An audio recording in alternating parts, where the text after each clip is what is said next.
cuidados de homem e crianças, mulheres, irmãos também que são aqui já anunciados. E da parte do general Mestre, eu peço que o nosso querido irmão convidado para a palestra de hoje, nada mais, nada menos do que o nosso ex-secretário de Segurança, vice-secretário do Rio de Janeiro, que honrou serenemente a sua presença lá com uma nova visão de mundo que é possível com a polícia universitária, científica, humanista, ou seja, como todos os estados do mundo têm segurança, a gente também precisa ter, mas que ela seja efetivamente como está na nossa no tema aqui anunciado, segurança pública de qualidade. Então, o nosso querido Hélio Luz, eu mandei uma sigla, nosso querido Luz, está convidado para vir aqui ao Oriente para proferir uma palestra e, sobretudo, nos brindar com a sua cultura, com a sua inteligência. Ele também foi o deputado estadual do Partido dos Trabalhadores, lá atrás, e também é um homem, sobretudo, simples, aquele que foi prender, talvez, o traficante, o criminoso, mais criminoso, procurado, foi ele, o couro aí dessa missão, mas na sua passagem por todos esses, como diz Machado de Assis, esses cargos que ocupou, ele permaneceu incómodo na sua postura de, não só de humanista, como também de uma pessoa extremamente honesta e digna. Certa feita eu perguntava a ele, Luz, qual é o segredo assim, de ser um bom policial? Ele dizia assim, olha, está vendo esse bolso aqui? Não deixa nunca ninguém, nem mão boba, botar aqui alguma coisa. Entendeu? Começa por aqui. Então, aí a gente tem uma noção de quem é esse nosso, já de coração, irmão nosso. Então, por favor, Hélio Luz, venha aqui ao Oriente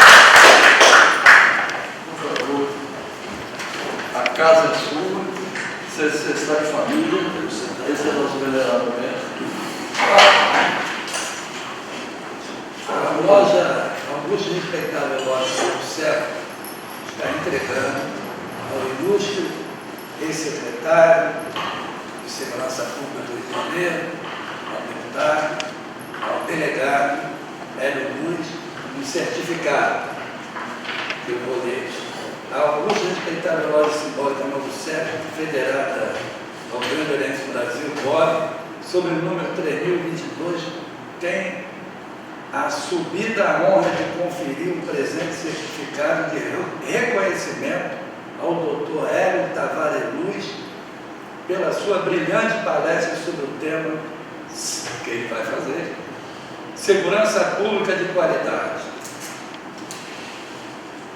Rio de Janeiro, 11 de maio de 2024.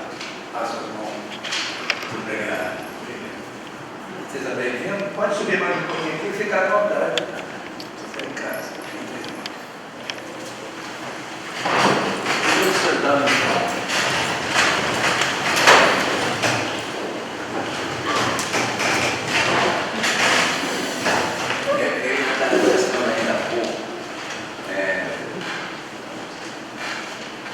porque ontem eu conversando com o meu, eu vi documentário que surgiu em 97, estava lá na Chile, e o título era Notícias de uma Guerra Particular. Aí, ontem, depois de acho que 25, 26 anos, caiu a ficha, né? Porque o particular não é a guerra, o particular é a polícia. Então, nós vivemos num país em que a polícia, e aí quando eu falo polícia é o sistema sistema de segurança inteiro, inclui não só a polícia como as Forças Armadas, é particular. Então, na hora que se coloca uma segurança de qualidade, antes tem que modificar a situação do sistema de segurança. Ele não pode ser particular, ele tem que ser público. Então, desde que foi criado esse sistema, ele foi criado em 1808. Então, João VI, o rei, veio para cá. Esse sistema foi criado para cuidar e garantir particular. Nunca foi para garantir a corte. Quando Dom João desembarca em uma corte de 15 mil pessoas, em quase 30 mil escravos, não dá. Ele teve essa decisão. Então, o primeiro ato dele é invadir a Guiana Francesa, porque Napoleão estava ocupando Portugal. O segundo ato, lá da costa, foi criar a escola naval. O terceiro ato dele foi criar a Intendência Geral de Polícia. Ontem, foi 216 anos, foi criado no 10 de maio de 1808. Foi o terceiro ato de Dom João VI. Então, criou a polícia, que é a Polícia Civil do Rio de Janeiro hoje, essa intendência, para fazer a proteção da corte. A função dela não é pública, a função dela é particular. Então nós temos até hoje um sistema de segurança que eles dizem que é do Estado, mas é um Estado particular. A estrutura do Estado é particular e o sistema de segurança que garante essa estrutura é particular também. Disso resulta o maior problema que nós temos, que é a desigualdade. Porque só participam dessa estrutura de governo no máximo 20% da população. 80% da população está excluída de cidadania. 80% da população, no máximo, vai viver com 1 a 2 salários mínimos. E o restante vive com... Isso são dados do PNA, DC, eu trouxe até, quando a gente fala dados, é complicado. Então eu imprimi para deixar com sorriso. Qual é a fonte? O Estado de São Paulo, o Jornal Estado de São Paulo e o Jornal Valor. Então são, assim, não se pode desconfiar dos dois. Então, é o pessoal que ganha e que garante esse estado de desigualdade que surge em 1808 e vem até hoje, 2024, maio de 2024. Ontem foi 216 anos da Polícia Civil e funcionando muito bem, entregando, hoje a moda é essa, né? Entregando a segurança a quem ela protege, que é o particular, que são os incluídos. Os incluídos é o que eles chamam de cidadania. Cidadania é direito à alimentação, direito à moradia, direito à saúde, direito à educação, direito ao lazer. Então, isso aí a polícia cumpre muito bem até hoje. Entrega muito bem. 216 anos, ela garantiu a corte, fizeram, e aqui, essa loja aqui é da independência, foi da independência de 1822. Entregou a independência do Brasil, que é um negócio, o Brasil no mundo, não existe outro. Quando a gente está falando de independência, né, que o Brasil faz a independência dele, é o único aqui. Todo mundo vira república depois da independência. O Brasil continua uma monarquia. O monarca faz a independência do Brasil e mantém o país, enquanto os demais eram repúblicas, esse aqui continua sendo uma monarquia. E melhor ainda, o monarca era português, era da mesma casa dos Braganças, a mesma casa do pai, Dom João VI rei. O filho continua Dom Pedro I. E aí, como é que ele consegue fazer isso? Lógico, ele gera um imaginário coletivo que todo mundo se encanta, né? A bandeira do Brasil, porque eu estou falando dos Braganças, a bandeira do Brasil é verde.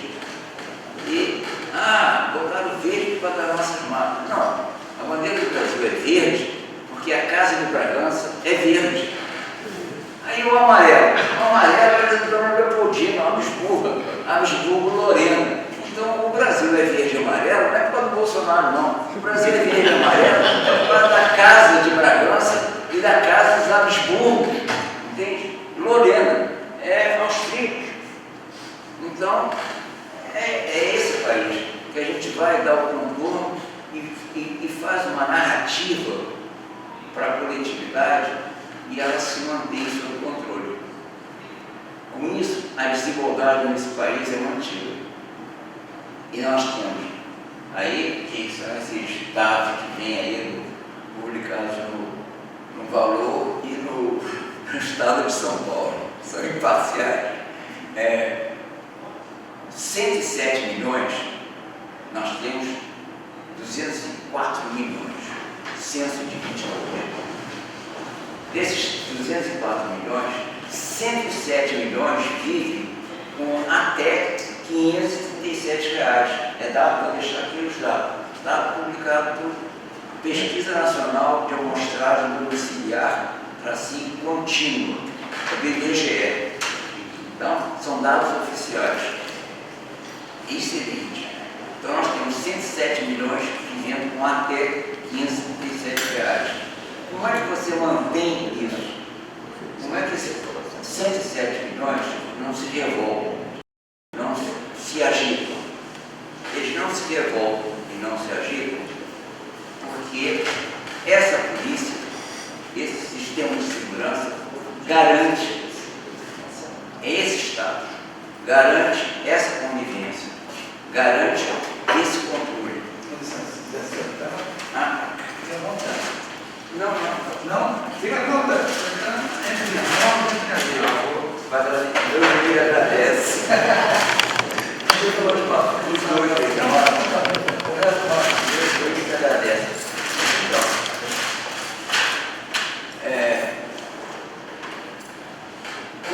Como é que essa polícia garante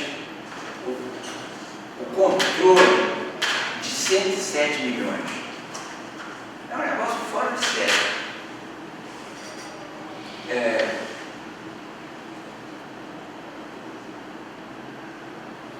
Na conversa, nas armas, só em último recurso. Esse sistema vem sendo aperfeiçoado desde 1808, de tal forma que chega aqui, nós não teríamos condição em nenhum lugar, nenhuma polícia do mundo teria condição disso. E nós conseguimos fazer isso. Aqui nós temos, há uma autoridade aí, de maneira de segurança, que diz que nós que tem que acabar com essa historinha de berço esplêndido, né? Que segurança é uma questão que fica dando a solução de segurança no berço esplêndido, que seria uma questão econômica. Há controvérsia. Como é que você mantém esses 107 milhões ganhando R$537? Um forte controle policial. Mas como é que isso é feito? Entende? A polícia é violenta, ser assim. A polícia foi feita para ser controladora. Ela começou controlando com escravos. E esse país foi os últimos a abolir a escravidão. A Argentina, aqui do nosso lado, chegou de cara em 1816, fez a independência e já aboliu a escravidão. Nós não. Fizemos a independência em 22, não tivemos a escravidão até 88. Ah, isso aqui é diferente. Aqui é bem diferente. Então, você não precisa chegar a ter toda a violência aplicada para fazer esse controle social. Você faz para amostragem. Então, quando há início de rebelião, há início de descontentamento com a ordem injusta, você vai lá e aplica um corretivo. Como que é um corretivo? Há pouco tempo, 2021, no Jacarezinho, essa Polícia Civil de 16 anos entra lá e mata 28 pessoas. Ah, mas qual é o pretexto? O pretexto é a senha que se usa para chegar e justificar um ato forte, um ato violento, que é o homicídio. Então, como é que ela justifica esses 28 homicídios? Não, eles estavam no tráfico de drogas, que é uma coisa vaga, é uma coisa completamente subjetiva. Mas é a senha que a polícia usa, esse sistema de segurança usa, para praticar qualquer ato, inclusive o pior de todos eles, que é o homicídio. Mata e fica por isso mesmo. E depois chega e coloca em segredo de justiça. Então, essa é a sociedade que nós temos. Essa é a estrutura social que nós vivemos. Essa é a estrutura de Estado que a gente mantém nesse país. Então, para transformar isso, né, num sistema de segurança mais justo, um sistema de segurança pode ser aplicado. O Soriano estava falando que tem que iniciar, e não deixa de colocar nada no bolso. Quem ocupa função de direção não pode ter levado um centavo nunca. Não é que não leve, não é que leve agora, não pode ter levado nunca. E aí você derruba todo mundo. Aí a peneira, quando vem, não fica ninguém. Derruba todo mundo. Antes, na época de 1808, era mais fácil, porque era a corte ficava lá. Então João VI era um gênio, mantinha isso tudo sob controle, através do próprio chefe de polícia. O chefe de polícia naquela ocasião, ele era também prefeito. Ele era encarregado da distribuição de água, ele era encarregado do saneamento, ele era encarregado da iluminação, ele era chefe de polícia, fazia segurança e fazia também, às vezes, um secretário, um prefeito completo, que garantia a corte.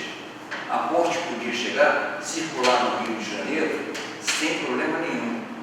Quando começaram os escravos, alguns escravos se aglutinavam e assim, olha, cuidado, porque você não trabalha. Como é que um escravo não trabalha?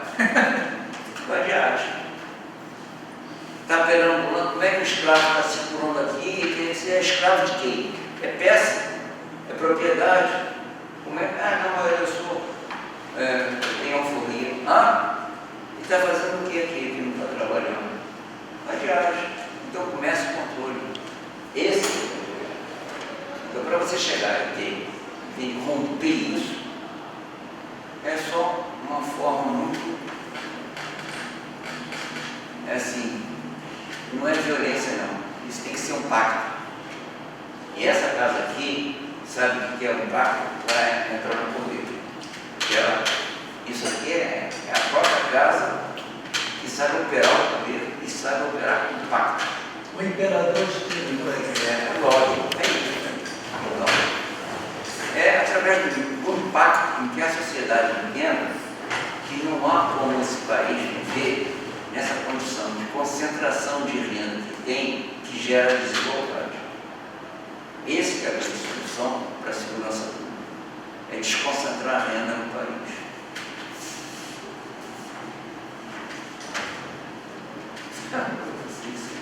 Quer dizer, a gente pode chegar agora e questionar. Eu falo assim, isso é da onde eu percebo. Eu não estou dizendo que isso é a verdade, que isso é real. Isso é a forma que eu vejo, é o ângulo que eu percebo o Brasil, percebo a estrutura. Mas há controvérsias. Assim como há controvérsia nessa autoridade de segurança que diz que a questão da ordem econômica não soluciona a segurança pública, eu divido completamente, porque eu acho que a questão econômica vai, se não reduzir a compressão que existe para manter os 107 milhões de menos 537 mil, nós não vamos ter sucesso.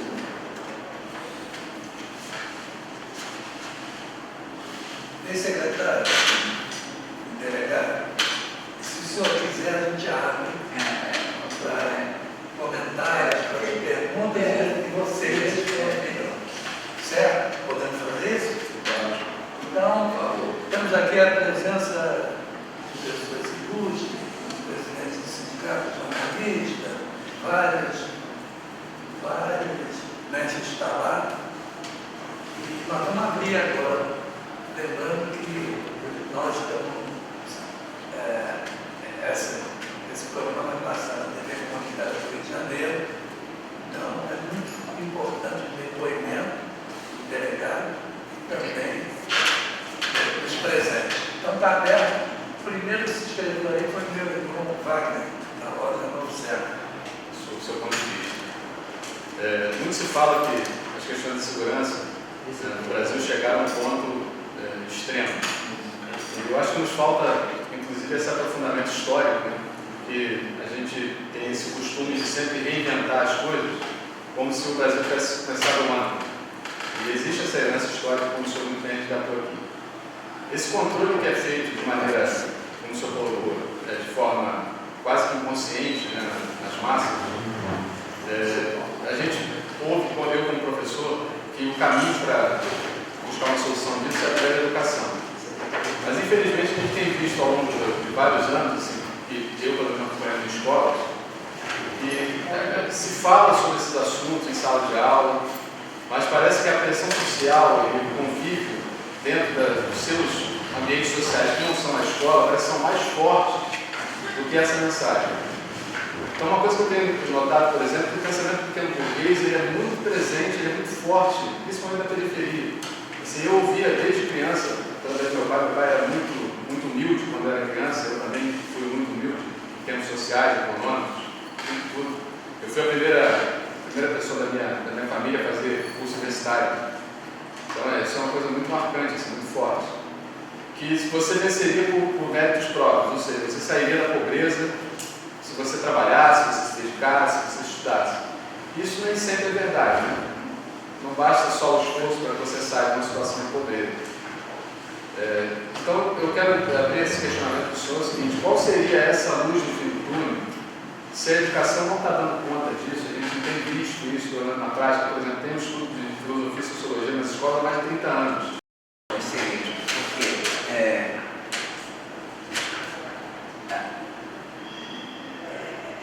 Fica assim confuso, né? Porque realmente a educação, porque a educação vai trazer informação e aí você pode chegar a operar. Não é a formação traz a informação, é a informação que você percebe. Só que isso, aqui nesse país, é um dos grandes instrumentos que você ajuda a fazer o controle social, porque você manipula. Você manipula a história oficial. Porque aí você chega e atende ao imaginário coletivo. Né? Não, nós todos vamos ter cidadania. E isso é possível através do seu esforço. Mas, divergindo da autoridade que diz que o berço esplêndido seria uma solução econômica, não há como ele romper a questão econômica para se transformar num cidadão. Porque a estrutura não vai permitir. Na hora que chega a recado, a função dele que está lá, que integra a maior parte da população, que é excluída, a função dele é contribuir com o imposto para o Tesouro Nacional. Quando vai para o Tesouro Nacional, que no imaginário coletivo vai beneficiar todos, ao conjunto, ao interesse coletivo, na realidade vai beneficiar só, no máximo, 1% que está lá em cima. E aí nós vamos ver em torno de subsídio. Hoje em dia nós estamos vendo o que é remuneração.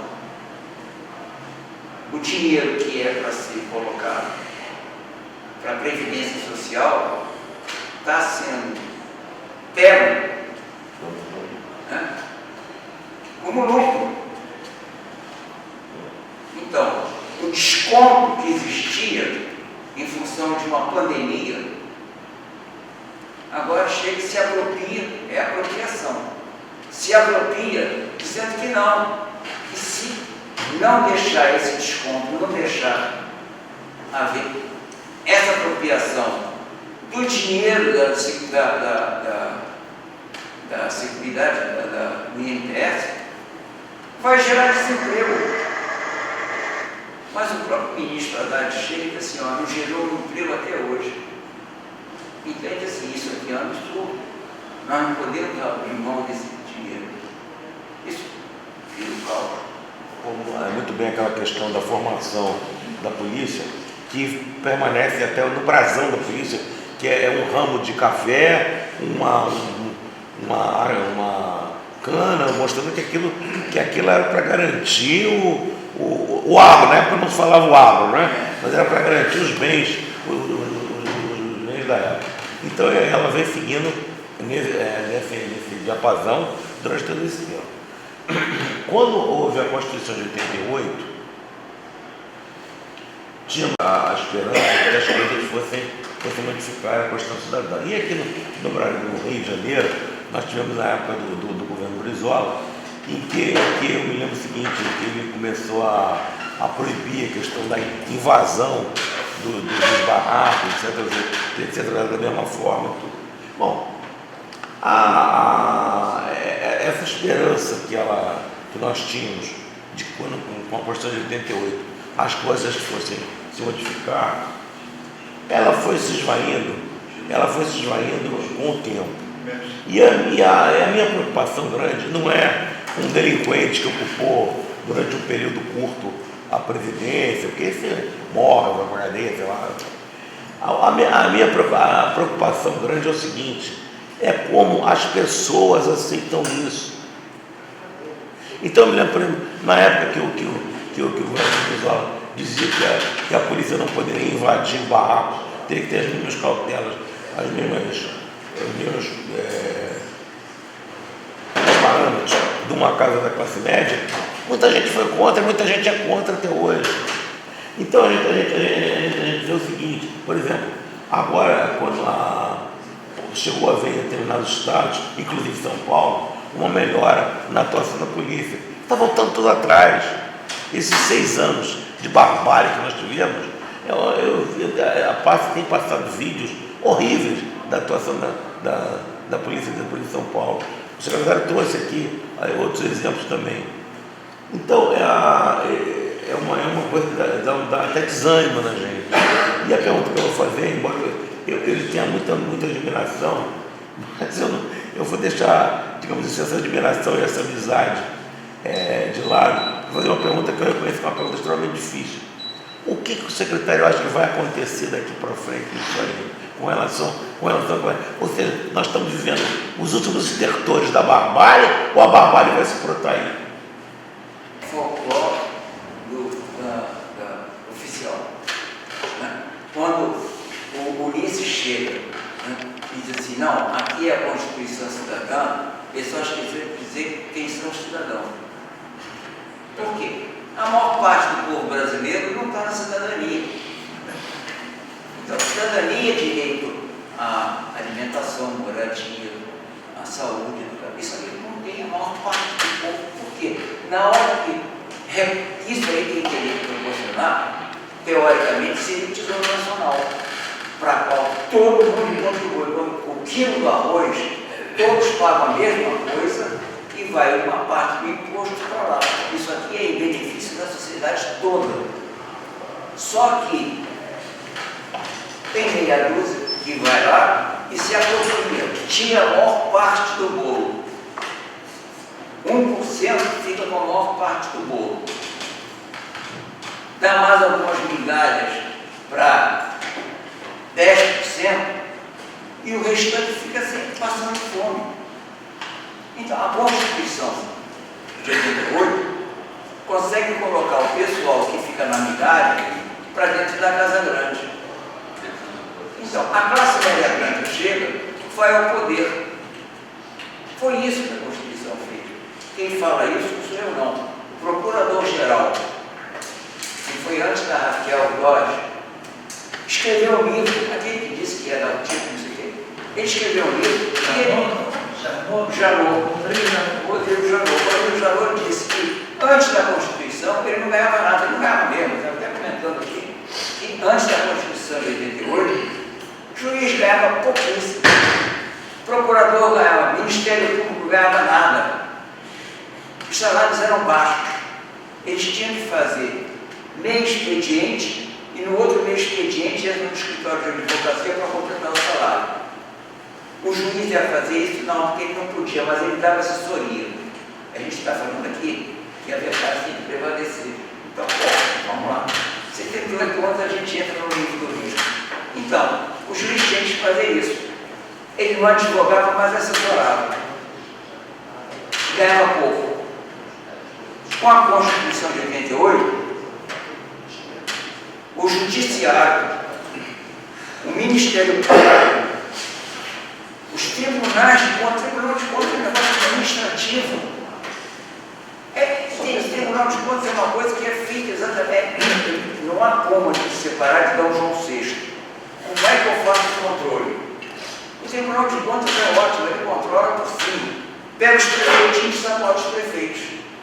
Pega os ordenadores de despesa do Estado e sacode os caras.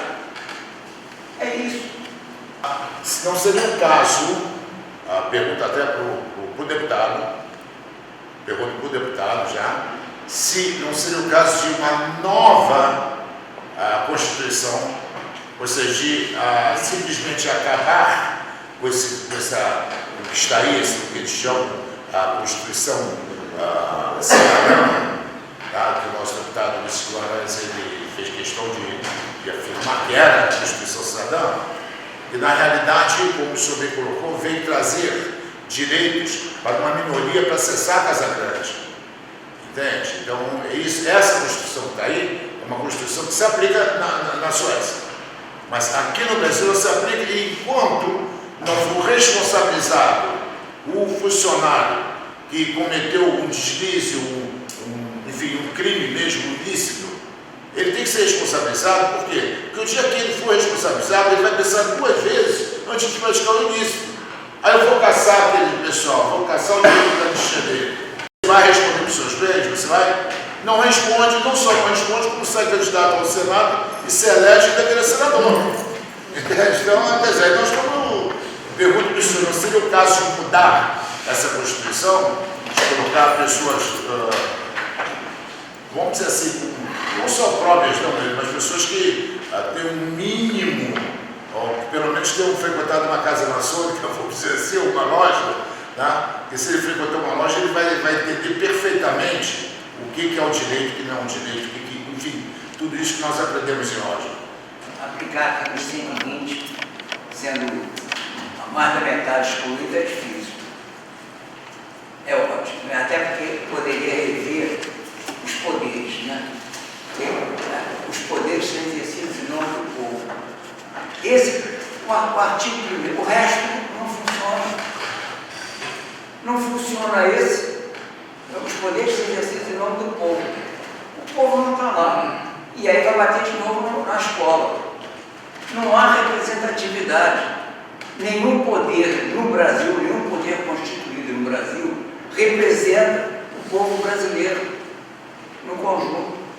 Ele representa a parcela mínima dos interesses da população, de um grupo privilegiado. É isso que é a Constituição desse país. É isso que são os poderes constituídos. Por isso que eles trocam figurinha permanente. Então, quando a gente chega assim, o que seria normal, o funcionário chegar e responder pelos atos dele em ação regressiva, quer dizer, ação que o Estado chega, indeniza e depois vai atrás do funcionário para ele chegar. Se fosse feito isso, todos teriam que fazer. No Executivo, no Legislativo e no Judiciário. No Judiciário, como que não? Como é que vai pegar isso?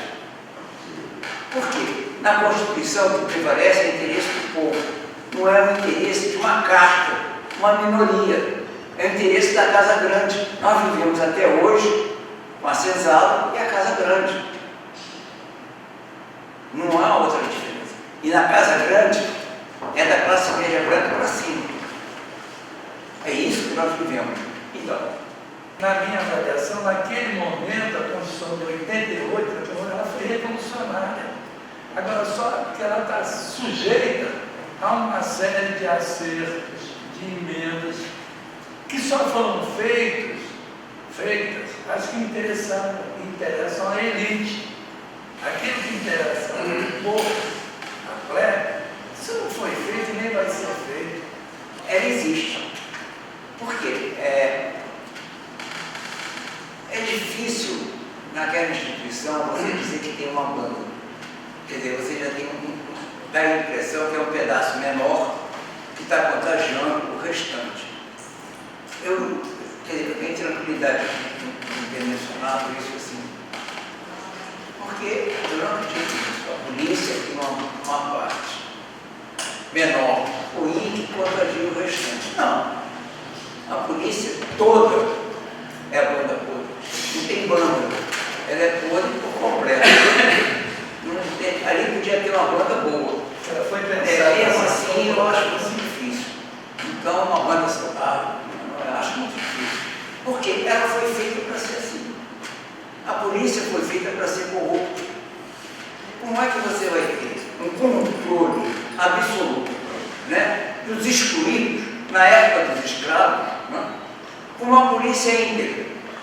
A Constituição da República, ela nunca foi regulamentada em sua totalidade.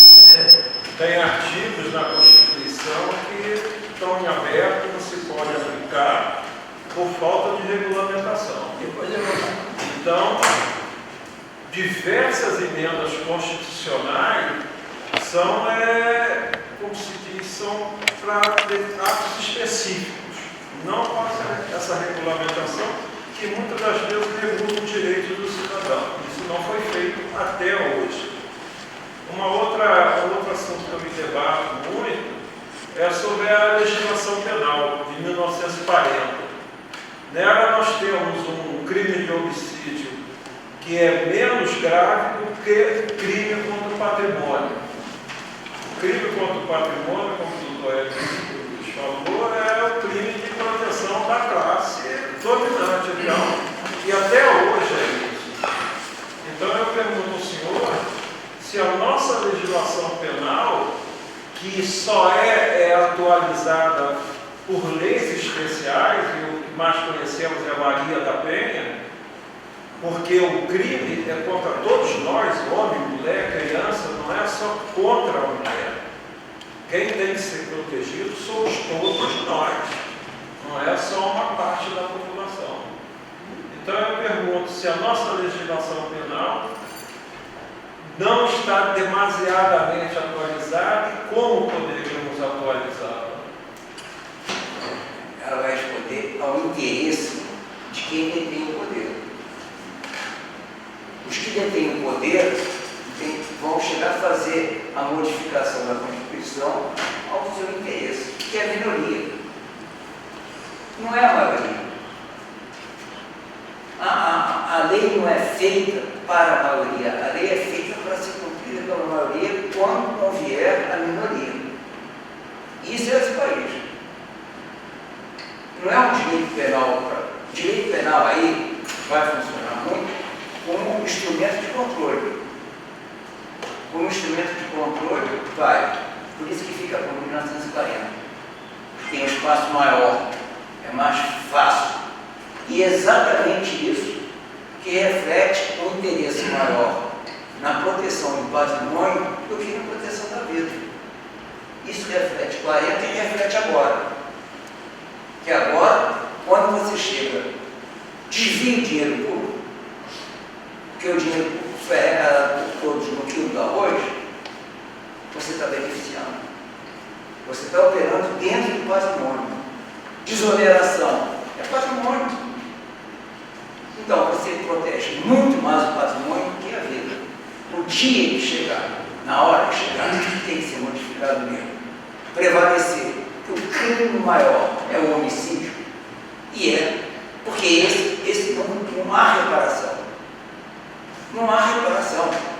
O caso do garoto aí que chegou com uma máscara assim, um carro desse, e Porsche, e arrebentou com o cara. Como é que é reparo?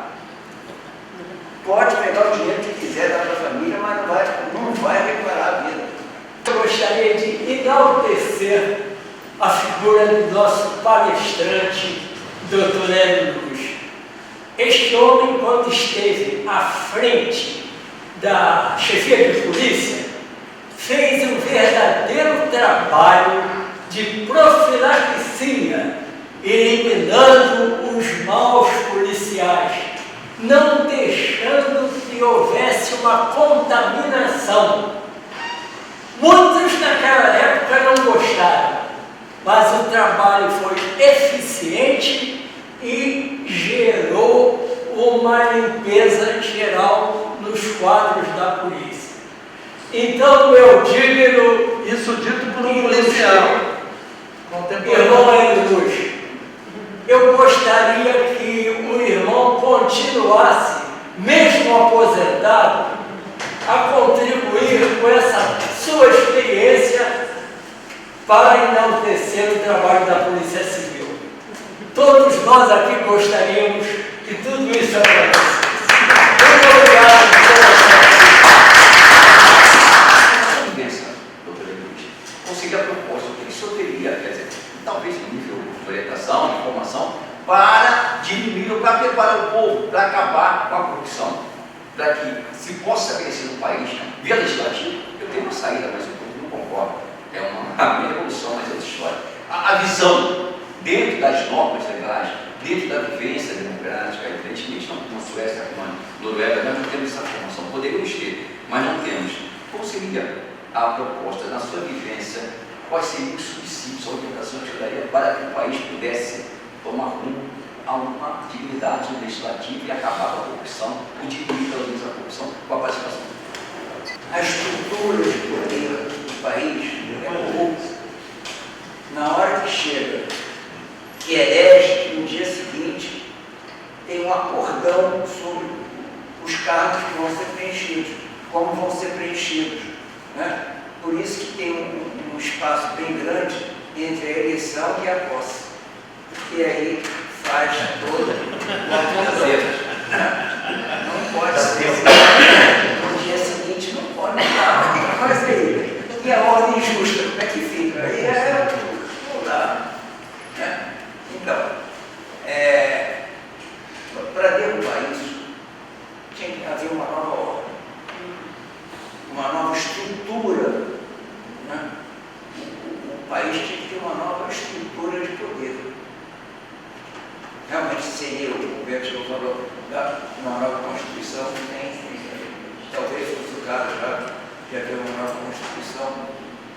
para saber quem fica quem e como é que é o apanhado do Tesouro Nacional. Porque o maior problema aqui não é a questão da corrupção, do desvio do particular. O problema aqui é o desvio do dinheiro público.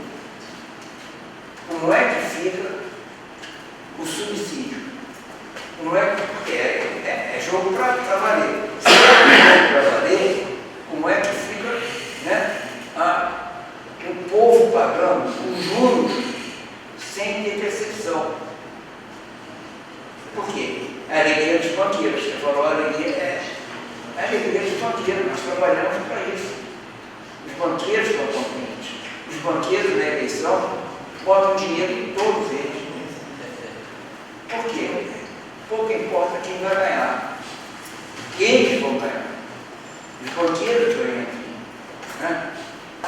Maçonaria foi parte da minha família durante muitos anos. Meu avô, Antônio Ferreira, no Maranhão, era maçom.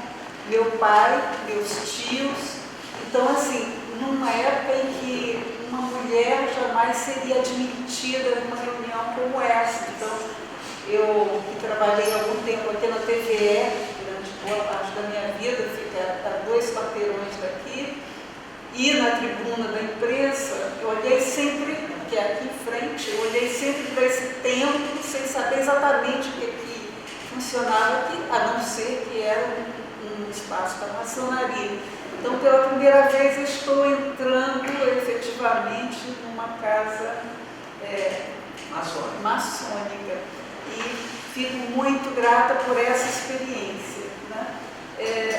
Fiquei muito, realmente, eu sou muito grata também pela aula que nós tivemos aí com esse secretário do Luiz, e queria também defender o que se conseguiu em termos de avanços jurídicos em defesa da condição feminina.